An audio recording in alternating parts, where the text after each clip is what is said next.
tonight and ask if you could please silence or turn off your cell phones, and remind everybody that our meetings are available for viewing on Channel 2 every day at noon and midnight, and also on YouTube.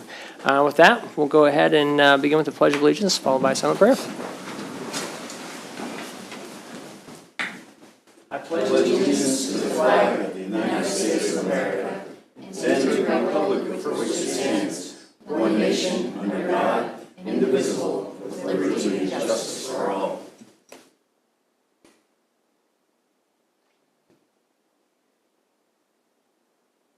Amen. All right, we can start off with a proclamation tonight.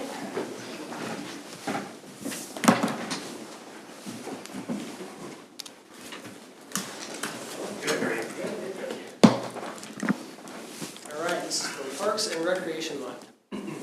Whereas our parks and recreation are vitally important to establishing and maintaining the quality of life in our communities, ensuring the mental and emotional health of all citizens, and contributing to the economic and environmental well-being of a community and region. They build active communities that aid in the prevention of chronic disease, provide therapeutic recreation services for those who are mentally or physically disabled, and whereas parks and recreation programs increase a community's economic prosperity through increased property values, expansion of the local tax base, increased tourism, the attraction and retention of businesses, and crime reduction. And whereas parks and natural recreation areas improve water quality, protect groundwater, prevent flooding, improve the quality of the air we breathe, provide vegetative buffers to the development and produce habitat for wildlife. And whereas our parks and natural recreation areas ensure the ecological beauty of our community and provide a place for children and adults to connect with nature. And whereas the U.S. House of Representatives has designated July as Parks and Recreation Month, and whereas the City of Leavenworth recognizes the benefits derived from parks and recreation resources, now therefore I, Griff Martin, Mayor of the City of Leavenworth, Kansas, do hereby proclaim the month of July 2024 as Parks and Recreation Month. Thank you very much. Yep. A few comments here? Yeah, just real quick, thanks, Mayor. Commission, just want to make sure and invite you and the city citizens to come out and join us in the parks this month coming up. It's hot, stay hydrated, the pool's there to cool off, and of course the splash pad is more popular than it's ever been, so come out and visit us and enjoy the parks. All right. Thank you very much. Thanks, David.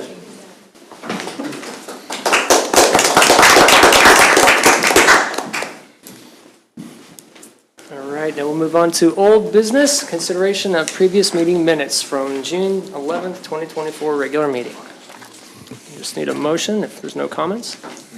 I move that we accept the minutes of the regular meeting on Tuesday, June 11th, 2024. Second. All right, motion's been seconded. We'll begin voting with Commissioner Wilson. Aye. Aye. Aye. Aye. Aye. Motion passed 5-0. Public comment. Sarah, do we have any We do not. comments tonight? Okay. We'll move on to resolution item 3, which is resolution B-2371, First City Creatives Special Event Street Closures for Possession and Consumption of Alcohol. Hi. Mr. Mayor and Commissioners, before you this evening for consideration is a resolution approving the First City Creative special events being held on Saturday, August 3rd and December 7th, which would close motor vehicle traffic to specific streets and allow for the possession and consumption of alcohol within those areas. The street closure requests were approved by the governing body at the May 14th Commission meeting. The streets that will be closed are the 400 to 600 block of Delaware Street and 5th Street from Shawnee to Cherokee. By approving this resolution, this allows both events to have the alcohol within the confines of the street closures. The alcohol-friendly areas will be clearly roped off within the event's footprint per state regulations. I'd be happy to answer any questions. I'm just looking for approval of the resolution. Cool. Any questions? Fine to me. Is there anything that's is this gonna interfere with the detours that we're gonna end up having while 4th Street is being renovated? For sure not the December event. Yeah, but the one is in August. Yes, there's a potential for that. They're going to start work on July 8th, and, it will be disrupted. There'll be portions of the 4th Street that will be closed, and so I don't know what the word interfere means, but that will be an added disruption to the Central Business District, 4th Street being sort of closed. We don't know exactly where yet in terms of that. But they will start on July 8th, and so we'll have that Yeah. in addition to this, but, that'll be an added burden to sort through. Yeah, something that, I wouldn't think it would make any detours difference. that you're gonna have for, to go around the work on Fourth Street. I'm wondering if that's gonna end up running, oops, wait a minute, can't go through here. There'll be, I mean, I know, That's true it'll with be thought everything through. downtown, though, it's gonna be several months, so it's, Yeah. that's just one. Yeah. right. So we'll figure out the best we can. People are not gonna be They can't park blocked on from Fourth going Street through anyway. downtown. They might have to take an alternative route. Yeah. We'll do the best we can to communicate that, but yeah, July 8th is when they start, and there'll Yeah. be disruptions all summer on Fourth Street. Okay. If there's no other questions, I just need a motion. Mayor, I'll make a motion to adopt and approve Resolution B 2371 as presented. Second. All right, motion's been seconded. We'll begin voting with Commissioner Hengula. Aye. Aye. Aye. Aye. All right, motion passed 5-0. First consideration ordinances, item 4, rezoning 300 Santa Fe Street from PUD to RMX. Julie Hurley will present this matter. Okay, thank you, Mr. Mayor and Commissioners. As you said, this is a request to rezone the property at 300 Santa Fe from PUD, which is Planned Unit Development, to RMX, which is Residential Mixed Use. This is the property commonly known as the Helmers Building. Right now, it's occupied by Basil's and Greenmeyer Rentals. I think there's one other business operating out of there, but the building is primarily unutilized. It was originally constructed in 1909 as a furniture manufacturing facility. It is on the National Register of Historic Places. The applicant is intending to develop this as a workforce housing multifamily development. They would be looking to convert it into approximately 102 multifamily units that would consist of 1, 2, and 3-bedroom apartments. That'll be a good asset for the community. It's pretty hard to find 3-bedroom apartment units in Leavenworth right now. So they would be looking to use both historic tax credits and the low-income housing tax credit opportunity for this project.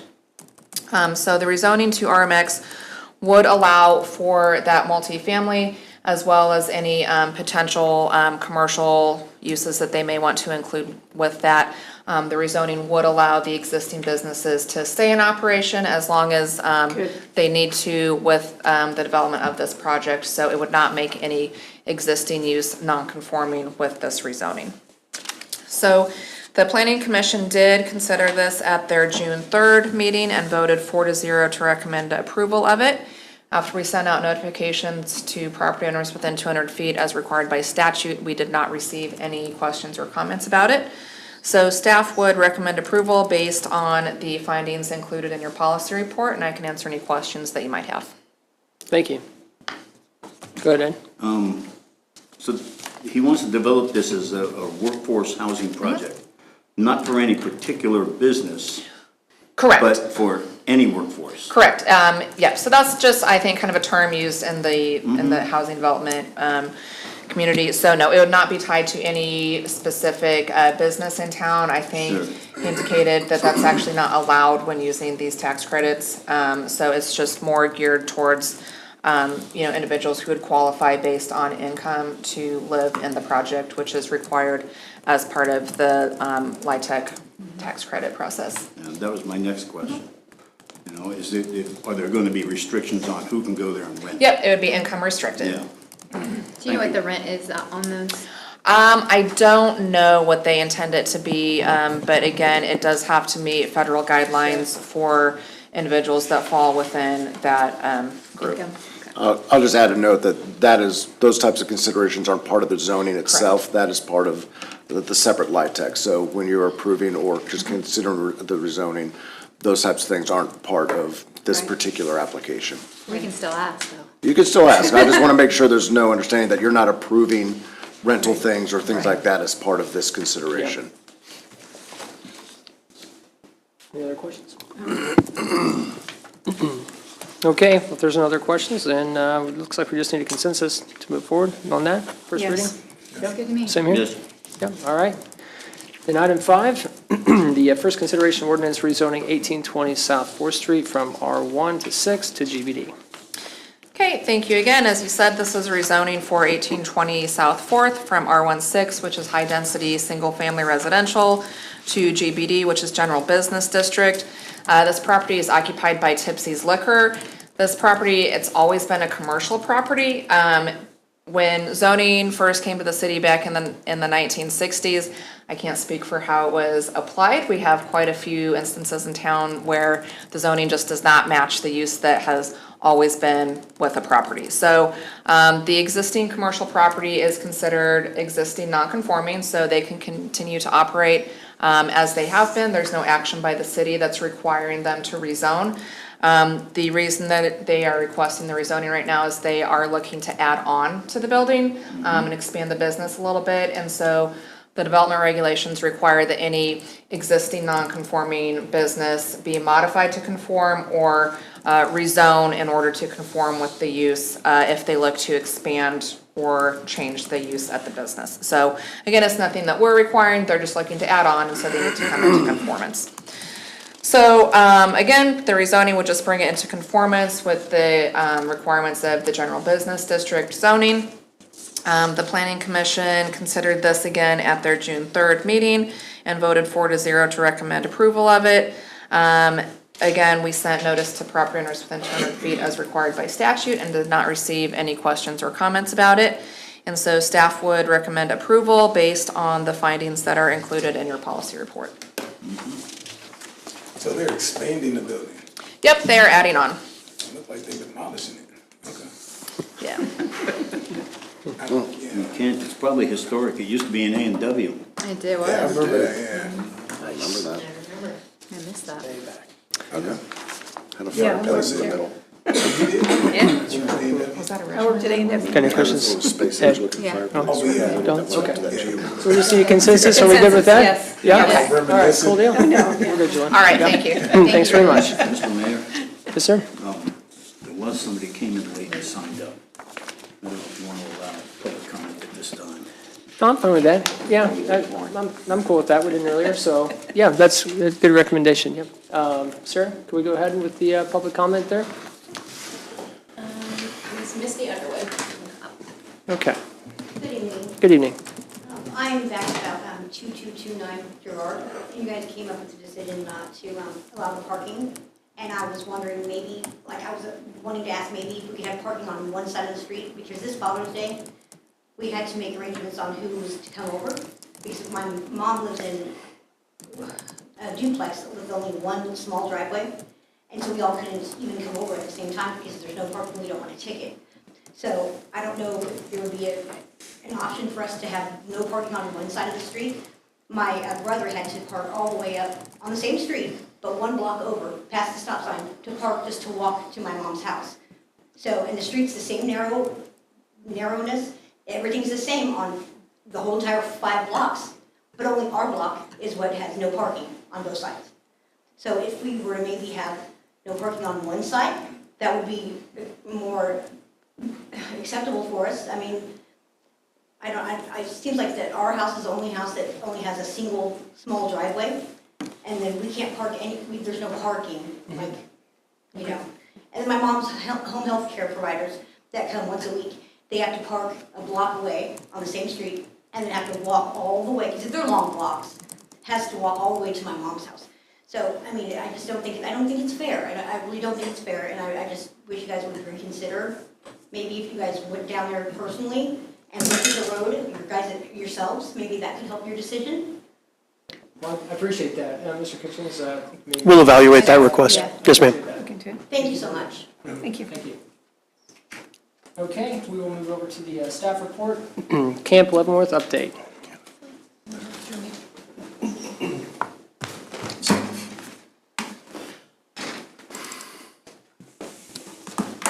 We're gonna have a race. Okay. Good evening, Mayor, Commission. We're here to provide a planning update on Camp Leavenworth. So in February, we had a feedback session to get Commission direction for the year, and we'd like to share with you what we've developed since that time. I'm joined by Kelly O'Neill Wenzel from O'Neill Events and Marketing, fresh off the Boulevardia event, and also 5K run organizer Christine Freitchen. So the website.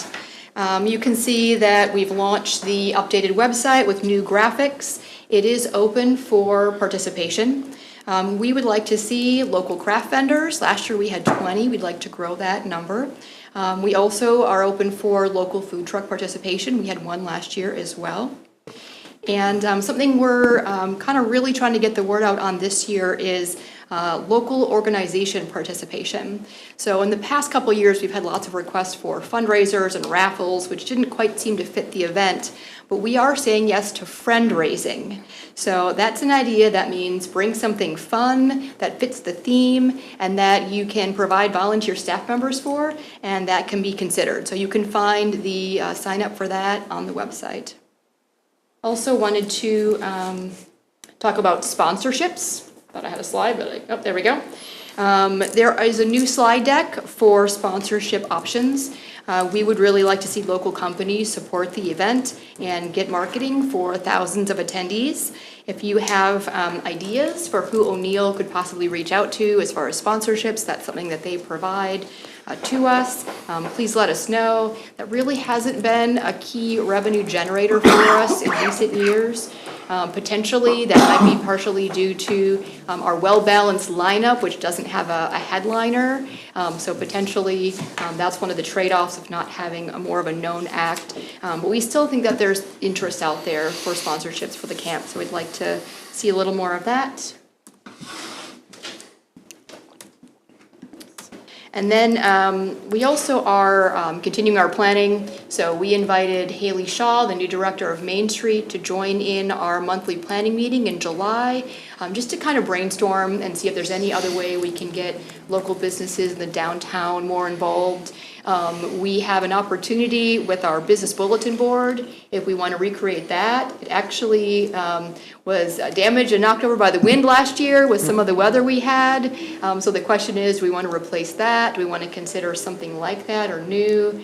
So hopefully that'll be something that Main Street can help us brainstorm on for this year. And then I would like to have Kelly O'Neill Wenzel talk about entertainment and new activities. Thanks for having me, you guys. So we were very close on getting a well-known 90s band that we had discussed with you all, and unfortunately, due to some personal obligations, one of the band members was not able to make it work this year, and it grew out of our budget on the ask that we suggested for you all. So that did not go over, and we've looked at and explored a few more options that have come our way in the last several weeks, and honestly, none of them quite fit. So we are going back to our original plan, which is very similar to last year, where we're just getting more regional and local acts. The good news is, well, there's bad news. Two of the favorite local acts last year, Darren Denny and Mikey Needleman, are not available this year. But we are looking at adding 2 new local artists along with the Penny Black Band. So that is always a hot topic, and we're always exploring our booking agent that we work with. He is continually finding connections with drummers and band members that he knows has a Leavenworth connection. So we're going to keep that going. We are planning to announce the band lineup in July.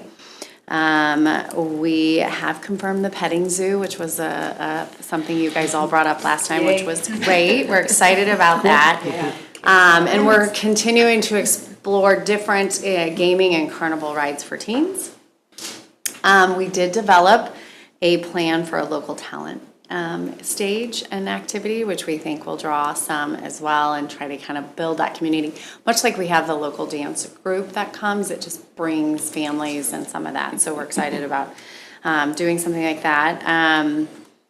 So those were a lot from your feedback. So we listened to that, we explored that. Hopefully next year we can explore the more of a national named act that fits in our price range, which is always the challenge. And then some new activities we're looking at is an outdoor nature lounge for all ages and possibly a sports-themed bar area or lounge because there's so many sports at this time. But the returning favorites, which are inflatables, they will not go away. I'll find a new solution one day, but for now, they will come back. Silent disco, which is hugely popular, s'mores, chalk contest, which always grows in attention. The yard games have really become popular. face painting, balloon artists, and the bubble performers. Those bubbles, man, they love them. So the bubbles will come back. We're going to continue having the Spouses Club at the main bar, and we're looking at celebrity guest bartenders to draw new military families to the event. So those are just some of the highlights. Any questions, let me know.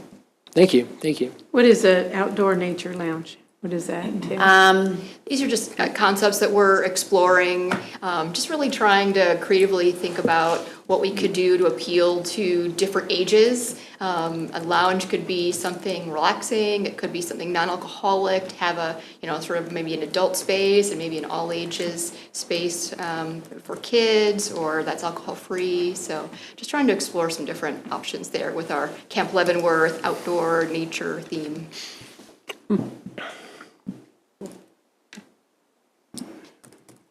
Go ahead. And then Christine, if you want to give us an update on the 5K run. Yeah, 5K's back. Had some trouble with the rain last year, but ended up being a great event nonetheless. I'm always amazed how, most events you can count on about a 20% no-show rate. We have about a 5% no-show rate, which is kind of great. So all those people that did sign up and saw that the rain was coming for weeks in advance showed up anyway. So.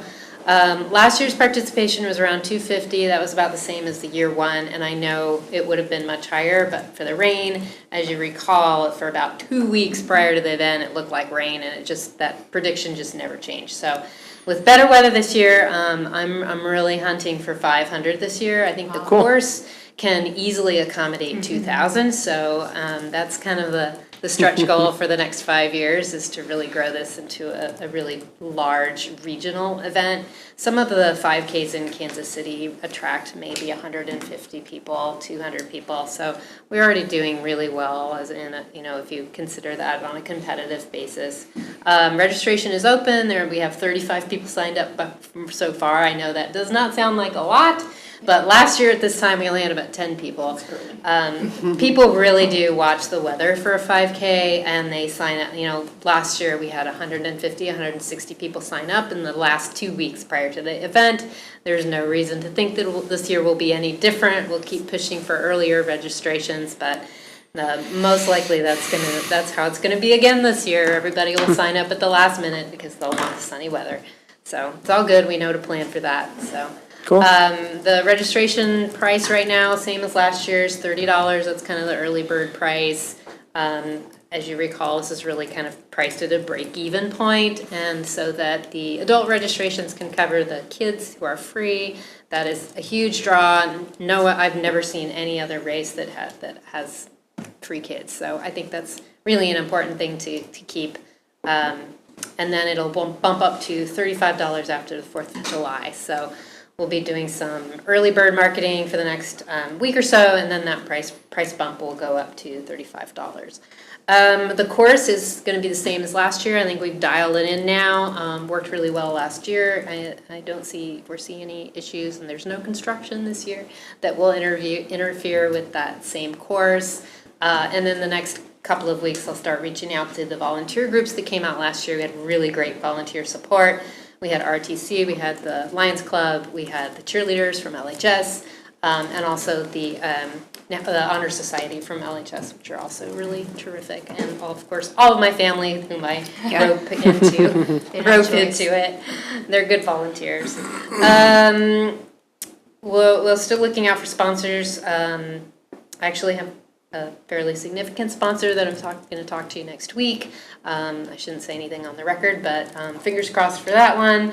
And then again, this year we'll be doing the Friday night packet pickup, which gets people to Camp Leavenworth to pick up their t-shirts and their race numbers, and we'll also do last minute registration there as well. That was very successful last year. Most people came and picked up their materials and then continued on to Camp Leavenworth and participated in the activities on Friday night. So we will keep that again this year. We also have a swag bag opportunity, which could be another sponsorship chance. And, I've got bags prepared for people with their numbers and their pins and their t-shirts.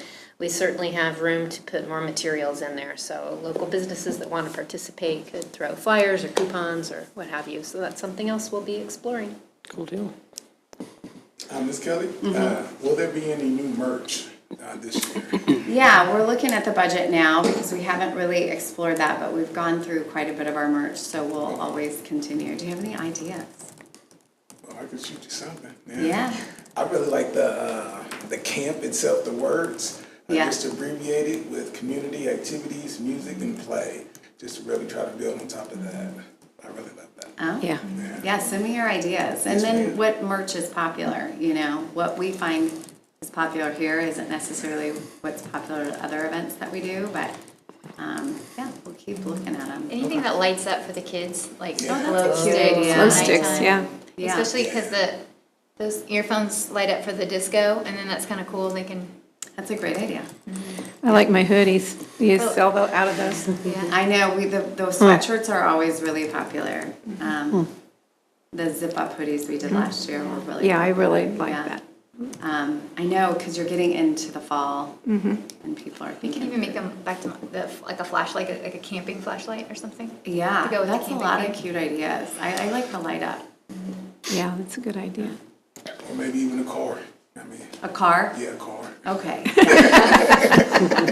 Sponsored by you. Give it, yeah, give it a big You wanna giveaway. raffle it off? Raffle, yeah. It's on the record now. Commissioner Wilson has donated a car. Thank you very much. I'm serious. A little Jeep, though. I just had a question. You know, last year we had to close it down early. Was there a lot of feedback from that? And are the vendors made aware that this could happen? Yeah, so we have one of the first things I did that morning was kind of go around to all the vendors and let them know, hey, here's the plan, here's what we're hearing. We're gonna come to you by the hour and let you know what it is. And we always say safety is first. Yeah. Last year was an unfortunate thing because everywhere around us got blitzed, but we didn't. So it's hard to say, wait a minute, why did we do that? But if you looked around, it was the right move. It's just unfortunately we didn't get hit. Had we not gone on, we could have. And so with those mini pop-up tents and some of those things, those are sales, so it is really important that we watch that. So all vendors know with an outdoor event, it's a rain or shine, and we make those safety first. But yeah, that's a good question. I think some of the food vendors were a little hurt. It hits Yeah, their sales I heard probably that. the biggest, so Heard that. I think we'll get some pushback for coming back on some of the ones that follow us out of favor, and they've done really well in the past, but last year it hit them. We'll just see. It is There's what it plenty of is. new ones. Yeah. Okay, thank you. Cool deal. Any other questions? Anybody? Sounds exciting. I'm looking Yeah, forward it's to it. Yeah, always thank you for all the fun. work. We love this Appreciate it. event. So for those who want to follow Camp Leavenworth and see the updates as the band lineup is announced and local vendors come online, feel free to go to campleavenworth.com. That's the space you can go to. You can have a link to the Facebook page, a link to the Instagram. You can sign up for updates. They'll be emailed to you. So that way you can follow what's going on with the rest of us. So that's what we have for an update. If there's any additional questions? No? All right. Thank you so much. Great. Appreciate it. Thank you. Guys, thank you, Kelly, for coming up. Okay, and with that, we'll move to the consent agenda. Absolutely. I move that we accept claims for June 7th, 2024 through June 20th, 2024 in the amount of $2,581,503.08. Net amount for payroll number 12 effective June 14th, 2024 in the amount of $438,565.59. No police and fire pension. Second. All right, the motion's been seconded. We'll just be getting voting with Commissioner Wilson. Aye. Aye. Aye. Aye. All right, motion passed 5-0. We'll turn it over to Ms. Kitchens. Mr. Mayor, Commission, I think hopefully everyone's aware that the city of Leavenworth is under a flood warning, and so we've been paying very close attention to the Missouri River. The information that we have, the latest today, is that sometime this weekend through Monday, it is supposed to crest at 23.7 feet. Anytime we get over 22.3 feet, we start to see some minor flooding issues. So we'll continue to watch that throughout the course of the week, but if nothing changes dramatically, it's likely that I'm going to close the Riverfront Campground on Friday ahead of that. We will also likely have to close the brush site on Saturday as well, just to make sure, just all out of caution. Yeah. We've been in communication with the people that are there now, that there's a potential for us to do that, and anybody that's made a reservation coming into town for the weekend to camp. So we're working hard to do that. The other issue is if it gets any higher, typically the next level would be some water over Second Street down just south of Geiger there. And so we're ready for that as well. So fortunately or unfortunately, we have very good information about what happens when water levels reach a certain point. And so we're prepared for that. We've been meeting and paying attention. We're watching that very closely. And so we'll monitor that, and I'll let everybody know as we're doing that. So The community center is still probably open, right? Oh, yeah, it'll remain open. It'll have to get much higher than that in terms of that. The addition of the flood wall has been incredibly helpful down there. So no risk with the community center yet. Again, we'll see how it goes. Most of it has to do with rain and releasing water from dams up north that are affecting us, but we'll pay very close attention to that. So. Okay. The only other issue is, you might have seen that the traffic signals in the central business district, especially on 4th Street, are just out of whack, is the best way to describe that. They've been working awful hard trying to fix that, but they're trying awful hard not to spend a bunch of money on them to repair them, because they're getting ready to all be replaced with the 4th Street project. So it's a little bit of bubble gum and duct tape and, trying to find old parts to hold it together for a few more months. They're working and they're functioning, they're just not normal. Hopefully they'll get them a little bit better, but we've started to get a little bit of question about that. That's what's going on. They're doing the best they can. They're sort of stuck in a little bit of a rock and a hard place, but they're working on it and they're functioning. So everybody could bear with us. We'd appreciate that. Okay, that's thank it. you. And Awesome. when are the actual streets going to be closed? So according to Mr. Faust, they start July 8th, and almost right away, we'll start to see some sections of the roadway closed. I don't anticipate intersections being closed till September. That's the best information we have, but portions of the road downtown will start to close almost right away. Okay. Okay, thank you very much. Yes, sir. Mr. Hingler. Stay hydrated. It's a roasty toasty out there. Do everything you can to stay hydrated, stay out of the heat. Especially, let your grass grow a little bit. Tips from Ed. That's right. I don't have anything. Have a great week, everybody. All right. God bless, stay safe, stay hydrated, and when my ankle heals, I'll see y'all back at the pool. You stay safe. Yeah, you stay safe. We had a great time. I think I posted and shared about 1 million pictures of when the Wagga girls were here. Oh, yeah. But it was a lot of fun having them here, and it's a warm thing to have a sister city like Wagga Wagga and Omihachiman that we can share our city with, and they thoroughly enjoyed it. They enjoyed the food, they enjoyed everything, and so anyway, it was great to have them. Cool deal. Want to echo that too. Do appreciate everyone from Wagga Wagga that came up and to hang out up here in Leavenworth and exchange some video from down south and or down under. And Really anyway, yeah. But outside of that, we are holding our budget meeting, this budget working session, this Friday morning, 8:30, and I'll see you guys there. With that, just need a motion to close. Mr. Mayor, All in favor? that is open to the public, correct? Yes, it is. Yes, it is. So It will y'all not be come on recorded, down. Watch how the sausage is really made. It will not be recorded, right, but it is open to the public. Yes, ma'am. Okay. Okay. Need a I second on move closing? Second. All right, all in favor? Aye. All right. All right.